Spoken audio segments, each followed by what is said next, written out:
Daan-daang libong pisong halaga ng mga ari-arian ang naabo sa sumiklab na sunog sa residential area sa San Mateo sa Rizal. Nakatutok si Dano Tingkungko. Kalahating oras lang ang itinagal, pero ganito kalawak na pinsala ang iniwan ng sunog na ito sa Pag-asa Compound sa Ampid 1, San Mateo, Rizal.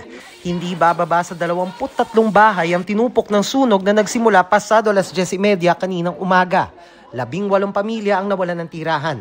Wala po akong ginawa, kundi bumaba na lang po kasi pag di po ako bumaba, sunog din po ako. Niligtas ko na lang po yung mga ibang bata para po hindi po madami sa pagkasunog. Ang ginang na ito na nakakonfine na sa ospital at ooperahan na sana kaninang hapon, kinailangan pang makiusap sa doktor na makauwi muna nang malamang sa lugar pala nila nangyayari ang sunog. Buti na lang at bintana lang nila ang nadali ng sunog. Katabi po nung natupok na yon, bahay ko na po.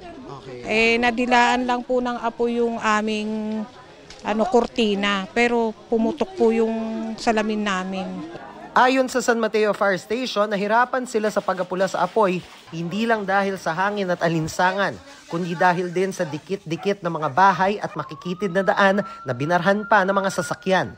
Light materials po siya, kaya madali po talaga siyang kumalat. Nahirapan kami kasi sobrang sikip, tapos yung mga pinasukan namin is marami nakaparking, kaya medyo natagalan kami dun sa binuwat pa namin yung mga tricycle doon. Walang nasugatan o nasawi sa sunog pero tinatayang 300,000 pisong halaga ng ari-arian ang natupok. Iniimbestigahan pa ang pinagmulan ng sunog. Para sa GMA Integrated News, Dano Tingkungko, nakatutok 24 oras.